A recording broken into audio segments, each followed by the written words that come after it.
Hey there.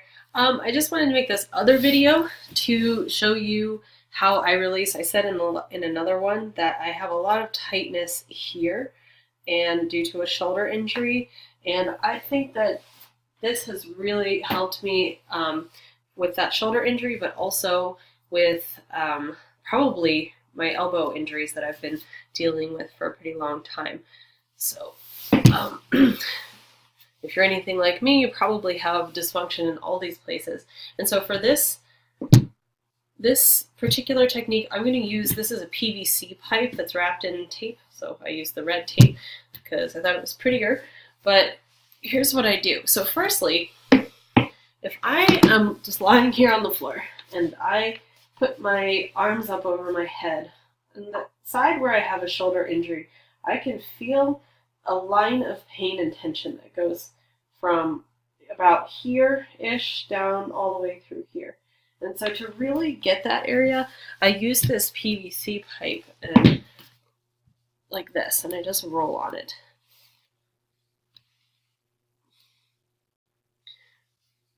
Oh man, so triceps.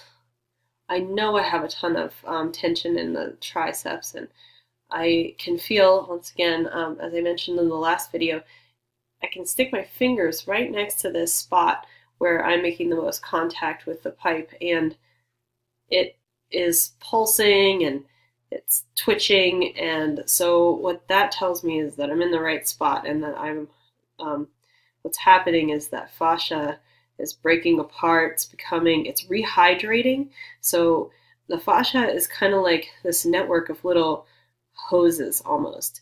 And when we say stay hydrated, yeah, you can drink a lot of water, but that will only do so much, because what it's like is when you have kinks in hoses, the water it can't get in there. And so by doing this myofascial release, you're allowing hydration, you're kind of unkinking the hoses, and you're allowing fluid to flow in there and to create a more fluid situation, which is what you want. You want to have more movement and more mobility there. And so again, this can take quite a while. So I'm going to hold this spot for a pretty long time. Sometimes I'll use my head to even get maybe a little more pressure. And so this spot right here is now released, but I can just roll forward a little bit and find another spot, or I can roll backward a little bit and find another spot. And so it takes some patience, because even just little tiny changes in your position or your angle can get you to a completely new spot, what we call trigger points, a spot where there is a restriction.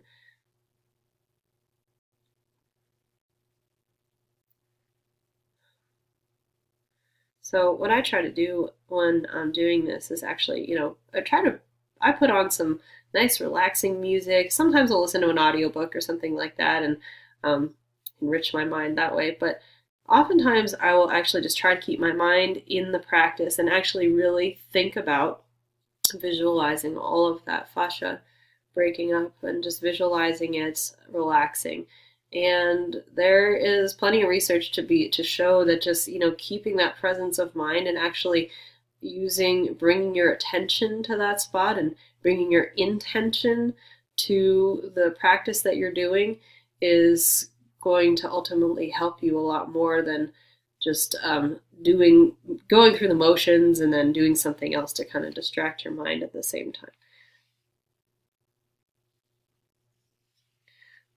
Okay, so I don't want to make this video very long, because this would actually take a very long time, maybe even 30 minutes or so to just do this one spot. And I will kind of lean all the way back here. Oh, another thing that really helps me in these spots is to get some extra leverage is I'll stick one leg out. My computer went to sleep there. I'll stick one of my legs out to get a little more leverage. And so when I have them in here, I don't feel something, and then something magic happens when I stick it out there, and I either get a new spot or I just get a little bit more leverage and weight on that point, and I can feel a whole new wave of pain, if you will. So I'm getting a new spot. So after I'm done doing this, I will go ahead and try again to lie down flat on the floor, and I can already, even though I've just been doing that for a few minutes, I can already feel less restriction in that spot. And so now I can kind of feel around, like, where do I still have some restriction? I actually still have some up here at the top of my shoulder, so I'm going to hit that next. But it's just all about learning about your body and learning how to make it feel better and how to get more movement and start that domino effect going back the other way. So these injuries, it's not just like it happened one time.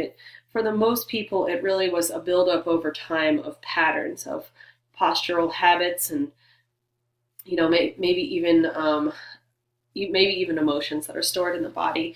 And so what you need to do is be consistent and persistent, and just know that you can start it going the other way around, and that you can heal, and you can, I'm 34 years old, and I feel that this is really going to make my body feel better than it has, even in my 20s when I first started rock climbing.